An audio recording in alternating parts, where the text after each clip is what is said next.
হবে আমরা সূরাতুত তাকাসুরের দিকে চলে যাব। কিন্তু গত সপ্তাহে এক দুইটি প্রশ্ন আসার কারণে আমার কাছে মনে হচ্ছে সূরাতুল আসর সম্পর্কে আরো দুই একটি কথা বলি। আজকে আর লম্বা চৌড়া আমরা তাফসিরের দিকেও যাব না, সূরা তাকাসুরের দিকেও যাব না। যে প্রশ্নটি আসছে ওই প্রশ্নকে সামনে রেখেই আমি দুই একটি কথা বলবো। গত সপ্তাহের প্রশ্ন ছিল যে হুজুর আসলে এই প্রশ্নের উত্তর অলরেডি সূরাতুল ফাতিহায় চলেই গেছে। প্রশ্ন ছিল যে হুজুর আমরা তো তাফসিরের মধ্যে জানলাম তাওয়াসাউ বিল হাক্কি তাওয়াসাউ বিস সবরি, হকের ব্যাপারে উপদেশ দিতে হবে, সত্যের ব্যাপারে উপদেশ দিতে হবে, সবরের ব্যাপারে উপদেশ দিতে হবে। তো এই হক কি, এই প্রশ্ন একজন ভাই করছিলেন, হক কি? আমরা তো হকের তর্জমা করলাম, অনুবাদ করলাম সত্য, এই সত্যটা কি? আসলে এই সত্যের উত্তর আমরা সূরাতুল ফাতিহার মধ্যে দিয়ে আসছি। এরপরও সংক্ষিপ্তভাবে শুধু এই প্রশ্নের উত্তর দিয়ে আজকে আমি আরো এক দুইটি প্রশ্ন আছে, এই প্রশ্নগুলোর উত্তর দিয়েই মূলত আজকের আলোচনা শেষ করব। এরপর আল্লাহ যদি চায় ইনশাআল্লাহ তাআলা সূরাতুত তাকাসুরের তাফসিরের দিকে আমরা চলে যাব। মাঝখানে এক জুমায় আমার থাকা হবে না, দূরে একটু সফরে যেতে হবে আগামী শুক্রবার। সেই হিসাবে আমার কাছে মনে হচ্ছে 22 তারিখে স্থগিত দিয়ে 29 তারিখ থেকে ইনশাআল্লাহ তাআলা অর্থাৎ আগামী জুমার পরের জুমা থেকে আমরা সূরাতুত তাকাসুরের তাফসির শুরু করব। তো এই প্রশ্নটির উত্তর জানার আগে আসুন আমরা দুইটি প্রশ্ন করি। এই দুটি প্রশ্নের উত্তর জানলেই এর উত্তর চলে আসবে। দুইটি প্রশ্ন হলো, এক নাম্বার প্রশ্ন হলো যে আমরা এই পৃথিবীতে কেন এসেছি, আল্লাহ রাব্বুল আলামিন আমাদেরকে এই পৃথিবীতে কেন পাঠিয়েছেন। দ্বিতীয় নাম্বার উত্তর হলো যে উদ্দেশ্যে আল্লাহ পাঠিয়েছেন এই উদ্দেশ্য অর্জন হবে কিভাবে।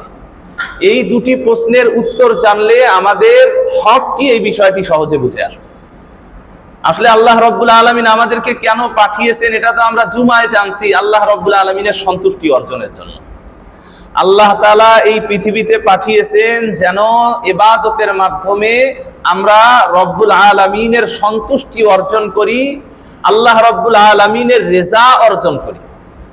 আল্লাহর সন্তুষ্টি অর্জন হলে এর পরিণাম হিসাবে, এর পুরস্কার হিসাবে আল্লাহ রব্বুল আলামিন আমাদেরকে জান্নাত দান করবেন। কিন্তু আমরা এসেছি কেন? আল্লাহ রব্বুল আলামিনের সন্তুষ্টি অর্জনের জন্য। দ্বিতীয় নাম্বার প্রশ্ন হয় এই সন্তুষ্টি আমরা কিভাবে অর্জন করব। এই প্রশ্নের উত্তর খুঁজতে গিয়ে অনেকেই অনেকভাবে বিভ্রান্ত হয়ে গেছে। আল্লাহর সন্তুষ্টি খোঁজার পেছনে গিয়ে কেউ একেবারেই রুহবানিয়াতকে গ্রহণ করছে, বৈরাগ্যবাদকে গ্রহণ করছে। তারা চিন্তা করছে আল্লাহ তাআলার সন্তুষ্টি অর্জন করতে গেলে দুনিয়াকে একদম ছেড়ে দিতে হবে। দুনিয়াকে একেবারেই ছেড়ে দিয়ে তারা বৈরাগ্যবাদ, সন্ন্যাসবাদ এগুলোকে গ্রহণ করে দুনিয়াকে এমন ভাবে ছেড়ে দিছে যে দুনিয়ার সাথে তারা সম্পর্ক একেবারেই ছিন্ন করে ফেলছে। আপনারা জানেন হিন্দুদের মধ্যে অনেক সন্ন্যাসী পাওয়া যায় যারা কোনোদিন চুল কাটে না, চুলগুলো এত বড় হয়ে গেছে, দাড়ি এত বড় হয়ে গেছে, কোনোদিন পানির কাছেও যায় না, গোসল করে না, গায়ের মধ্যে যে পোশাকগুলো থাকে এগুলোকে কোনোদিন ধোয়ার প্রয়োজন বোধ করে না। কেন? তারা বৈরাগ্যবাদকে গ্রহণ করেছে, সমাজ থেকে বিচ্ছিন্ন হয়ে গেছে। আসলে এই ধর্মের, হিন্দু ধর্মে এটা কবে থেকে আসছে জানি না, কিন্তু আল্লাহ রাব্বুল আলামিন এই বৈরাগ্যবাদের ব্যাপারে কোরআনুল কারীমের মধ্যে বলেছেন যে এই বৈরাগ্যবাদকে খ্রিস্টানরা গ্রহণ করেছিল। ওয়ারুহবানিয়াতান ইবতাদাউহা মা কাতাবনা আলাইহিম, আল্লাহ রাব্বুল আলামিন তাদের উপর বৈরাগ্যবাদকে ফরজ করে নাই, কিন্তু এই নাসারারা, খ্রিস্টানরা বৈরাগ্যবাদকে গ্রহণ করেছিল আল্লাহর সন্তুষ্টি অর্জনের জন্য।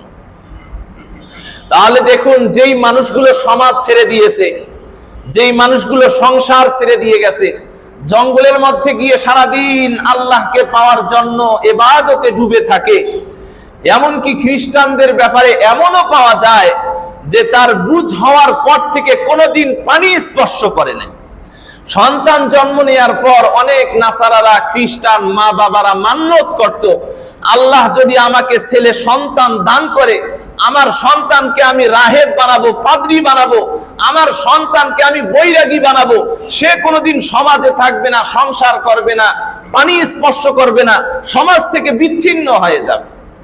এগুলোকে তারা আল্লাহকে পাওয়ার একটা মাধ্যম মনে করত। আচ্ছা দেখেন তো, এই মানুষগুলো যে কষ্ট করত, এমনও আপনি তারিখের কিতাবের মধ্যে পাবেন যে তারা দিন রাত কাদার মধ্যে শুয়ে থাকতো এবং মনে করত পানির মধ্যে যে পোকা মাকড় গুলো আছে এগুলো এসে আমাকে যদি কামড় দেয়, এর মাধ্যমে আমার শরীরে যত কষ্ট হবে আমি আল্লাহ তাআলার তত কাছে চলে যাব।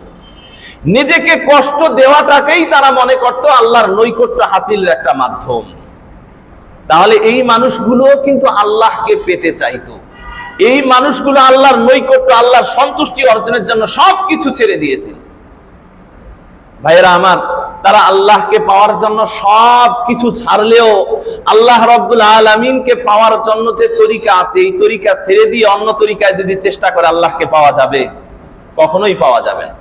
এই জন্য তারিখে কিতাবের মধ্যে একটি ঘটনা লিখেছে, হযরত আদম আলাইহিস সালাতু ওয়াস সালামের পর পরবর্তীতে হযরত শীস আলাইহিস সালাতু ওয়াস সালামের পর যখন শিরকের প্রচলন সমাজে শুরু হয়ে গেল, কিছু মানুষ খুব বিভ্রান্তিতে পড়ে গেল। আরে অনেক দিনদার মানুষগুলো মূর্তিকে সামনে রেখে তারা আল্লাহর ইবাদত করে।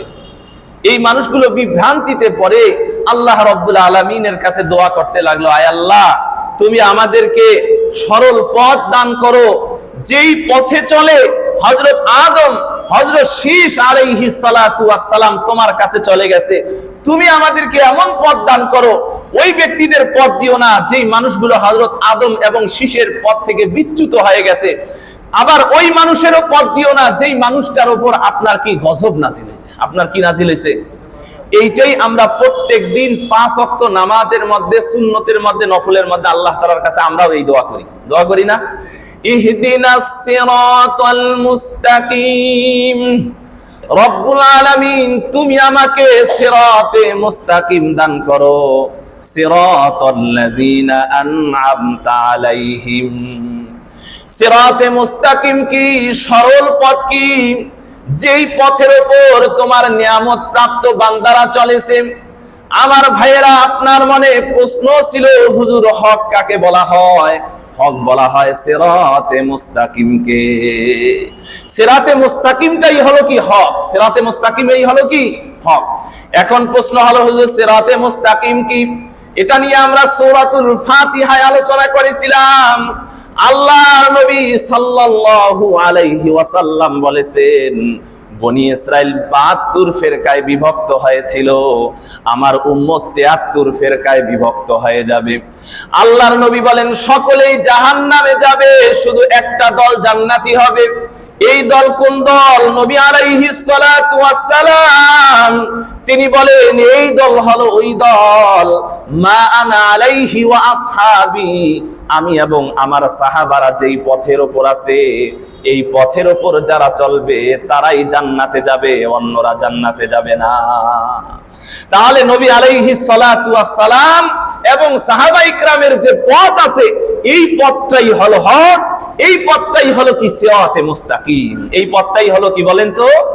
এটাকেই আমরা সংক্ষিপ্ত ভাবে বলি আহলুস সুন্নাতি ওয়াল জামাআহ। নবী আলাইহিস সালাতু ওয়াস সালামের সুন্নাহ অনুযায়ী চলে এবং সাহাবায়ে কিরামের জামাতকে যারা মেনে চলে তারাই হলো মা আনা আলাইহি ওয়া আসহাবিহি, এবং এই দলটাই হলো কি নাজাত প্রাপ্ত দল। ভাইয়েরা আমার, এখানে অনেক প্রশ্ন আসে। আপনার আমি সূরাতুল ফাতিহায় আলোচনাগুলো করে আসছিলাম, কেন যে আমাকে আবার প্রশ্ন করছেন। অনেক ভাই বলে থাকে, হুজুর যদি একটা দলই শুধু জান্নাতে যায় তাহলে 4টা মাযহাব আছে, এই 4 মাযহাবের কোন মাযহাব জান্নাতি এটা আমারে বলেন। এই প্রশ্ন আসে না আমাদের মধ্যে? হ্যাঁ, আপনার হাম্বলি মাযহাব আছে, শাফি মাযহাব আছে, মালিকি মাযহাব আছে, হানাফি মাযহাব আছে। আবার এই 4 মাযহাবের ইমামদের নাম মদিনার শরীফের মধ্যে যারা হজে গেছেন দেখে আসছেন তাদের নাম লেখা রয়েছে। এই 4 মাযহাবের মধ্যে কোন মাযহাবের লোকরা জান্নাতি হবে? এর চেয়ে আকবরে তো আরো প্রশ্ন করে যে ভাই, আল্লাহর নবী সাল্লাল্লাহু আলাইহি ওয়াসাল্লাম কোন মাযহাবের অনুসরণ করতেন? এগুলো হলো কিছু অবান্তর প্রশ্ন। এই ধরনের প্রশ্ন করে অযথা আমাদের পরস্পরের মধ্যে বিভক্তি বানানোর কি দরকার? কেউ আবার বলে যে আপনি মুসলিম নাকি হানাফি, নাউজুবিল্লাহি মিন যালিক। আমি একবার এক জায়গায় এক ভাইয়ের সাথে আলোচনা হচ্ছিল, এই প্রশ্নগুলো আমারে করছে। তা আমি বললাম এগুলো সবগুলো অবান্তর প্রশ্ন। আমি সবগুলো কেন অবান্তর প্রশ্ন আপনাকে আমি উত্তর দিচ্ছি। এক নাম্বার, প্রথম প্রশ্নটি ঠিক আছে, শাফি, মালিকি, হানাফি কে জান্নাতি? ভাইরা আমার, আল্লাহ নবী সাল্লাল্লাহু আলাইহি ওয়াসাল্লাম যে বলেছেন 73টা ফিরকা হবে, একটা ফিরকা শুধু জান্নাতে যাবে। এর দ্বারা উদ্দেশ্য হলো আকীদা নিয়ে ফিরকা হবে। কি নিয়ে ফিরকা হবে? আকীদা, আকীদা বিষয়ে ফিরকা হবে। আর এই যে চার মাযহাব আছে, এই চার মাযহাব আকীদার দিক থেকে সবাই আহলুস সুন্নাত ওয়াল জামাতের অনুসারী। হ্যাঁ, মাসলার গত দিক থেকে ইখতিলাফ রয়েছে। কিসের দিক থেকে ইখতিলাফ রয়েছে? মাসআলা, এগুলো হলো শাখাগত দিক। এই ইখতিলাফ আল্লাহর নবী সাল্লাল্লাহু আলাইহি ওয়াসাল্লামের জামানায়ও ছিল। সাহাবায়ে ইকরামের মাঝে এমন মাসলাগত ইখতিলাফ হয়ে গেছে, নবী আলাইহিস সালাতু ওয়াস সালাম উভয়কে বলেছে, উভয়ে তোমরা ঠিক রয়েছো, কাউকে আল্লাহর নবী তিরস্কার করে নাই। সুতরাং মাসলাগত যদি ইখতিলাফ হয়ে যায়, এই মাসলাগত ইখতিলাফ সাহাবায়ে ইকরামের জামানায় ছিল, আল্লাহর নবীর জামানায় সাহাবায়ে ইকরামদের মাঝে হয়েছে, সাহাবায়ে ইকরামের মাঝে হয়েছে, তাবিঈদের মাঝে হয়েছে। সুতরাং এমন প্রশ্ন করা যে হানাফিরা জান্নাতি নাকি শাফিঈরা না জান্নাতি, এই প্রশ্ন করাটাই হলো অবান্তর। দ্বিতীয় নাম্বার, আরেকটি প্রশ্ন করে নবীজি কোন মাযহাবের ছিলেন? কথায় কথা আসলো, আজকে বলি দিই। আল্লাহর নবী সাল্লাল্লাহু আলাইহি ওয়াসাল্লাম কোন মাযহাবের ছিলেন, এই প্রশ্ন আমার এক ভাই আমাকে একদম মজমার মধ্যে সরাসরি প্রশ্ন করে বসছে রংপুরে। তখন আমি দাওরা পড়ি, যেখানে তারাবি পড়াইতাম, সেখানে তিনি আমাকে প্রশ্ন করে বসছে, আল্লাহর নবী কোন মাযহাবের ছিলেন এটা আপনি বলে দেন। আল্লাহ রাব্বুল আলামিন হয়তো মাথার মধ্যে এই উত্তরটা আমাকে ঢেলে দিয়েছেন, না হলে এর উত্তরটা আমার জানাই ছিল না। আমি বললাম, ভাই দেখুন, একটা গাছের 5-7টা ডাল থাকে, আপনি বলেন এই গাছটা কোন ডালের? এই গাছটা কোন ডালের? এটা কি, এই গাছটা কি কোনো এক ডালের বলা যাবে? বরং এই গাছ থেকেই 3-4টা ডাল বের হয়ে গেছে। এই গাছ কোন ডালের না, সবগুলো ডালের এই গাছ। আল্লাহর নবী সাল্লাল্লাহু আলাইহি ওয়াসাল্লাম তো হলেন প্রবাহমান ওই সমুদ্র, যেই সমুদ্র থেকে শত শত নদী নালা বের হয়ে গেছে। আপনি তো এখন মাত্র 4টা মত পাচ্ছেন। খায়রুল কুরুনের জামানার পর তখন আরো মাযহাব ছিল, প্রায় শতাধিক মাযহাব ছিল, তখন আরো অনেক মাযহাব ছিল। কিন্তু মাযহাব নিয়ে আমাদের সময়ের মতে এত বেশি মারদাঙ্গা, মুখোমুখি অবস্থা, বাংলাদেশের মতো এই মারদাঙ্গা অবস্থা তখন ছিল না। মুহতারাম হাজরিন, যে বিষয়টি আমি বলতে চাচ্ছিলাম, মূলত হক হলো নবী আলাইহিস সালাতু ওয়াস সালাম এবং সাহাবায়ে ইকরাম যার উপর ছিল, অর্থাৎ আমাদের সকলকে আকীদাগত দিক থেকে আহলুস সুন্নাত ওয়াল জামাতের আকীদার উপরেই থাকতে হবে। তাহলেই আমি হকের উপরে রয়েছি। মাসলাগত দিক থেকে ইখতিলাফ হতে পারে, মাসলাগত দিক থেকে শাখাগত বিষয়ে মতৈক্য হতে পারে। এই বিষয়গুলো নিয়ে পরস্পর বাড়াবাড়ি করা, হাঙ্গামা করা, এটা কখনোই কি নয়, উচিত নয়। আমাদের কথা এসেছিল হক কাকে বলে, ওই প্রশ্ন ছিল। এখানে কথায় কথা যখন আসলো, আমি আরো একটা কথা আপনাদেরকে আবার তাকরার হিসাবে বলি, যে মানুষ হক গ্রহণ করতে চায় না কেন? যখন মানুষের সামনে সিরাতে মুস্তাকিম আপনি পেশ করবেন, দেখুন একজন মানুষ, তিনি আল্লাহর নবীকে এত বেশি ভালোবাসে, নবীজির জন্য জান কুরবান করতে রাজি, কিন্তু এই মানুষটাকে আপনি যখন বলবেন আল্লাহর নবীর সুন্নাহ হলো এটা সুন্নাহ না, সহিহ হাদিসে আছে, এই মানুষটা আপনাকে স্পষ্ট বলে দিবে, এই মিয়া যাও, সারা জীবন এটা করে আসলাম, আপনি কই থেকে আসছেন? এমন অহরহ আপনাকে আমি উদাহরণ দিতে পারবো। নবী আলাইহিস সালাতু ওয়াস সালাম আজানের সময় দরুদ পড়তেন, কিন্তু আগে পড়তেন না পরে পড়তেন, এটা হাদিসে আমাদের দেখতে হবে। কোথায় দেখতে হবে? হাদিস। আমাদের মুসলমানদের এটা তো গৌরবের বিষয়, ইসলাম ধর্ম ছাড়া অন্য কোন ধর্ম তাদের দ্বীনের বিষয়গুলোকে, দ্বীনের জ্ঞানগুলোকে ইসলাম ধর্ম ছাড়া অন্য কোন ধর্ম এতটা যত্নের সাথে গুরুত্ব দিয়ে সংরক্ষণ করা হয় নাই, কেবলমাত্র ইসলাম ধর্মকেই সংরক্ষণ করা হয়েছে। কারণ ইসলাম ধর্ম ছাড়া অন্য কোন ধর্মের ব্যাপারে আল্লাহ রাব্বুল আলামিন বলেন নাই, ইন্না নাহনু নাযালনা যিকরা ওয়া ইন্না লাহু লাহাফিজুন। আল্লাহ ইসলামের ব্যাপারে বলেছেন। এই জন্য নবী আলাইহিস সালাতু ওয়াস সালাম, আমি কয়েক যুগ আগে বলেছিলাম, নবীজি কিভাবে হাসছেন আপনি এটাও সহিহ সনদে পাবেন, নবীজি কিভাবে হেসেছেন এটাও সহিহ সনদে পাবেন, নবীজি কিভাবে উযু করেছেন এটাও সহিহ সনদে পাবেন। আল্লাহর নবী সাল্লাল্লাহু আলাইহি ওয়াসাল্লাম ঘরের বাইরে কেমন ছিলেন, ঘরের ভিতরে কেমন ছিলেন, নবীজির জীবনীর প্রত্যেকটা বিষয় সহিহ সনদে সংরক্ষণ রয়েছে। সুবহানাল্লাহি ওয়া বিহামদিহি। কারণ এই দিন তো কিয়ামত পর্যন্ত অনুসরণীয়, এই জন্য এগুলো হেফাজত করা হয়েছে।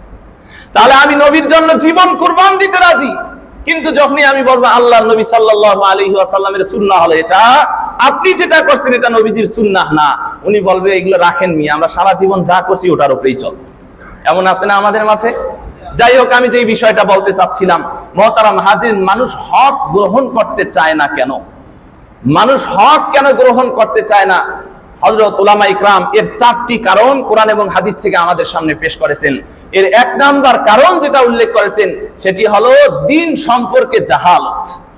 দ্বীন সম্পর্কে আমাদের জ্ঞানের কমতির কারণে, দ্বীন সম্পর্কে আমাদের না জানার কারণে, হক কোনটা আর হক না কোনটা এটা না বোঝার কারণে আমি নবীর জন্য পাগল, কিন্তু আল্লাহর নবী সাল্লাল্লাহু আলাইহি ওয়াসাল্লামের সুন্নাহর খেলাফ আমি হাজারো কাজের মধ্যে লিপ্ত রয়েছি। এই জন্য ইসলাম ধর্মের মধ্যে একমাত্র বলা হয়েছে তলাবুল ইলমি ফারিদাতুন আলা কুল্লি মুসলিম।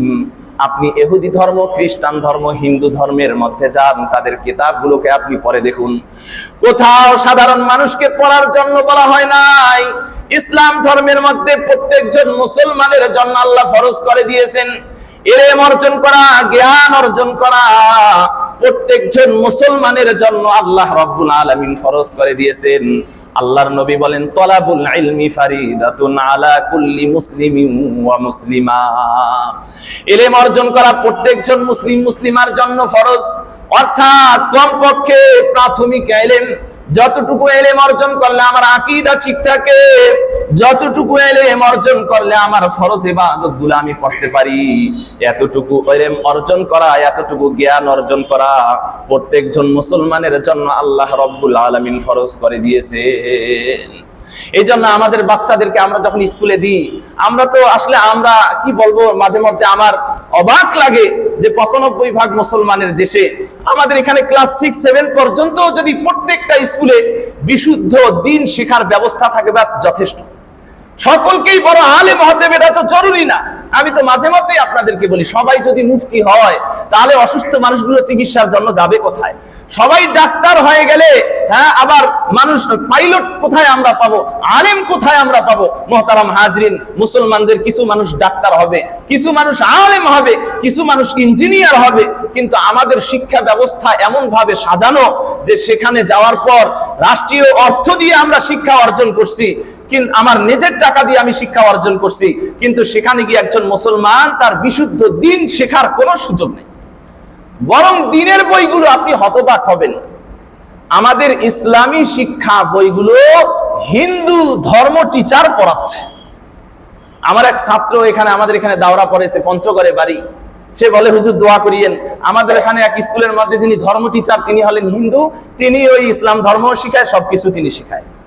ভাইরা আমার, একজন দিনদার মানুষ, আলেম মানুষ যদি আপনাকে বাইবেলও পড়ায়, তবু আপনাকে তিনি বিশুদ্ধ দ্বীনের শিক্ষা দিতে পারবে, বাইবেল থেকেও আপনাকে বিশুদ্ধ আকীদার শিক্ষা দিতে পারবে। আর একজন খারাপ আকীদার ইহুদি, খ্রিস্টান, হিন্দু, নাস্তিক যদি আপনাকে কোরআনও পড়ায়, এই কোরআন দ্বারা আপনাকে বিভ্রান্ত করে আপনাকে জাহান্নামের মধ্যে নিয়ে যায়। এই জন্য কার থেকে আমি দ্বীন শিখছি এটা আমাকে জানতে হবে। আব্দুল্লাহ ইবনুল মুবারক রাহমাতুল্লাহি আলাইহি এই জন্যই মুসলিম শরীফের একদম শুরুতে তার একটি উক্তি এনেছে, লাউলাল আসানিদ লাকালা মান শাআ মা শাআ। যদি সনদ না থাকতো তাহলে যার যা মন চাইতো তাই বলতে এবং বলতে এটাই হলো দ্বীন। আমাদের সমাজে আজকে দ্বীন নিয়ে এত অস্থিরতা, এত পেরেশানি কেন?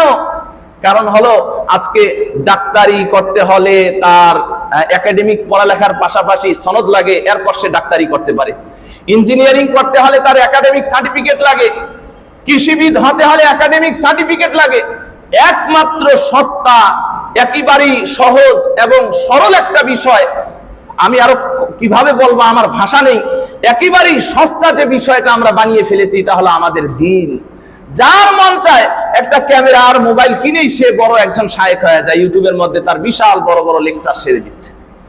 মাইক পেলেই বড় শায়েখ হয়ে যায়, কোরআনও পড়তে পারে না, হাদিস এক লাইন বিশুদ্ধ ভাবে পড়তে পারে না, বড় শায়েখ হয়ে গেছে। শায়েখ হওয়ার জন্য, মুফতি হওয়ার জন্য, মুহাদ্দিস হওয়ার জন্য, দ্বীনের বক্তা হওয়ার জন্য কোনো একাডেমিক পড়ালেখার প্রয়োজন নাই।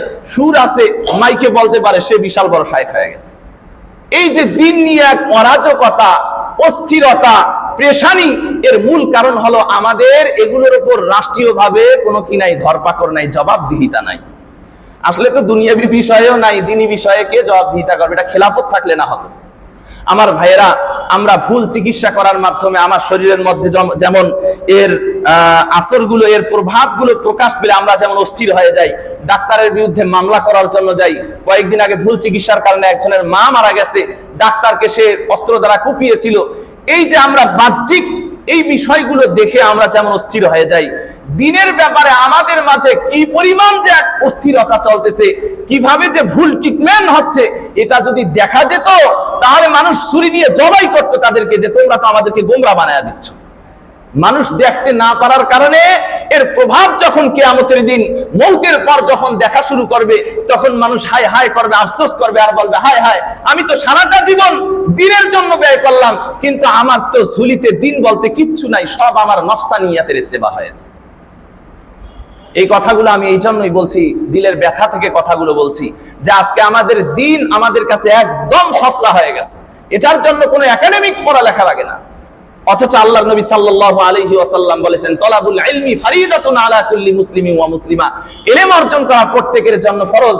অন্যথায় একজন মানুষ সুন্নতকে বিদআত মনে করবে, বিদআতকে সুন্নত মনে করে এই বিদআতটার উপরেই আমল চালিয়ে যাবে, সে নিজে টেরও পাবে না, বুঝতেও পারবে না। এই ইলম না থাকার কারণে দেখুন, আল্লাহর নবী, আপনারা রাগ করিয়েন না, আল্লাহর নবী সাল্লাল্লাহু আলাইহি ওয়াসাল্লাম মক্কার মানুষগুলোকে যেই দাওয়াত দিয়েছিলেন, হযরত ইব্রাহিমের মিল্লতের দিকে দাওয়াত দিয়েছিলেন, যে তোমরা সবাই ইব্রাহিমের মিল্লতের দিকে চলে আসো। আল্লাহর নবী সাল্লাল্লাহু আলাইহি ওয়াসাল্লাম তাদেরকে ইব্রাহিমের দ্বীনের দিকে আহ্বান করেছে।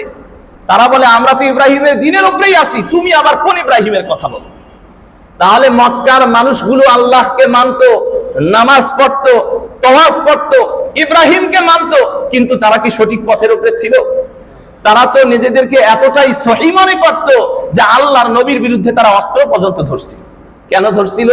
কারণ হলো তাদের মধ্যে দ্বীনের বিশুদ্ধ জ্ঞান না থাকার কারণে এই মানুষগুলো এমন ভাবে বিচ্যুত হয়ে গেছে, পথভ্রষ্ট হয়ে গেছে, যে তারা বড়দিনকেই দিন মনে করে পালন করত, তারা মূর্তি পূজাটাকেই মনে করত এটাই হলো সহি দিন। মুহতারাম হাজরিন, এই জন্য বিশুদ্ধ দ্বীন অর্জন করতে হবে, ইলম অর্জন করতে হবে। আমাদের প্রাথমিক ইলমের পাশাপাশি দ্বীনের যে কোনো বিষয়ে আমি পদক্ষেপ নেওয়ার পূর্বে, আমার ওষুধ খাওয়ার পূর্বে, যেমন আমরা ডাক্তারদের কাছে যাই, আরে ভাই আমি এক ডাক্তারের কাছে গেছি, ডাক্তার আমাকে দিছে গ্যাসের ওষুধ, আপনি খান। গ্যাসের ওষুধ খেয়ে আমার কোনো কাজ হচ্ছিল না, ফার্মাসিস্টের কাছে গেলাম, তিনি আমাকে বলল, আপনার এটাতে যেহেতু কাজ হচ্ছে না, আপনি এক কাজ করেন, 30 mg গ্যাসের ওষুধ 2 বেলা করে খান। আমি 1 সপ্তাহ 30 mg গ্যাসের ট্যাবলেট 2 বেলা করে খেলাম। আমি দেখতেছি একটু ভালো লাগতেছে, আলহামদুলিল্লাহ। আমি বললাম, ডাক্তারের চেয়ে এই ফার্মাসিস্টই ভালো, তার ওষুধ খেয়ে আমার অনেক উন্নতি হয়ে গেছে। কোন এক কারণে আমার আহলিয়া, তিনি ডাক্তারের কাছে গেছেন, মহিলা ডাক্তার, তাকে বলছে এই সমস্যা, এখন 30 mg-টা খাচ্ছে। উনি বলছেন, খবরদার 30 mg ওষুধ যেন না খায়, তাহলে কিন্তু আপনার অনেক সমস্যা হয়ে যাবে, পরবর্তীতে 20 mg গ্যাসের ট্যাবলেট আর কোনো কাজেই করবেন না। ভয় পেয়ে গেলাম, আমি ওষুধ খাওয়া বন্ধ করে দিলাম, 30 mg ট্যাবলেট খাওয়া বন্ধ করে দিয়ে রংপুরে ডাক্তার নুরুল ইসলাম সাহেবের কাছে গেলাম। তিনি আমাকে সর্বপ্রথম যে সবক দিলেন, সুবহানাল্লাহি ওয়া বিহামদিহি, এবং আমার কাগজে লিখে দিয়েছে, গ্যাসের ট্যাবলেট ছুঁয়েও দেখবেন না। খাওয়া তো দূরে থাক, আমার সমস্যা হলো গ্যাসের। উনি বলছেন গ্যাসের ট্যাবলেট খাওয়া তো দূরে থাক, এটা ছুঁইবেন না, গ্যাসের ট্যাবলেট যেন বাসায় না ঢুকে। আমার প্রেসক্রিপশন 2টা আছে, 2টাতেই লেখা আছে গ্যাসের ট্যাবলেট খাবেন না। তাহলে ওনারটা সহি নাকি ফার্মাসিস্টেরটা সহি বলেন তো? ওনার কথা অনুযায়ী আমি এখন গ্যাসের ট্যাবলেট খাওয়া বন্ধ করে দিচ্ছি, আলহামদুলিল্লাহ অনেক ভালো আছি। তাহলে আমরা যখন সেখান থেকে ট্রিটমেন্ট নিয়ে নিজের চিকিৎসা করব, নিজের ভেতর শেষ হয়ে যাবে। পরবর্তীতে ডাক্তারের কাছে গেলে ডাক্তার বলবে, এই মিয়া সারা জীবন আপনি যেখান থেকে ওষুধ খেয়ে শেষ করে এখন কেন আসছেন? ঠিক তেমনি ভাবে দিনের ব্যাপারে সেখান থেকে যদি আমি ট্রিটমেন্ট নেই, এই ট্রিটমেন্ট নেওয়ার পর যেই দিন ফলাফল প্রকাশ পাবে, ওই দিন আমি বলবো হায় হায়, আমার তো সব শেষ হয়ে গেছে। মুহতারাম হাজরিন, এই জন্য আমাদেরকে সচেতন হতে হবে, ইলম শিখতে হবে, দ্বীনি ইলম আনতে হবে। 1 নাম্বার জাহালত, 2 নাম্বার হলো মানুষ তাকাব্বুরের কারণে, অহংকারের কারণে অনেক সময় সহি বিষয়টা গ্রহণ করতে চায় না। আবু জেহেলকে হযরত আখনাস ইবনে শুরাইক রাদিয়াল্লাহু তাআলা আনহু বললেন, আবু জাহাল, আপনি কি মনে করেন মুহাম্মদ সত্য নবী না? আপনি কেন তার অনুসরণ করেন না? আবু জাহাল বলে, দেখো আখনাস, সারাটা জীবন মুহাম্মাদের যে বংশ ছিল, আমাদের বংশ ছিল, 2 বংশের মধ্যে একটা কম্পিটিশন ছিল। যখন এই মুহাম্মাদের বংশ কোনো ভালো কাজ করত,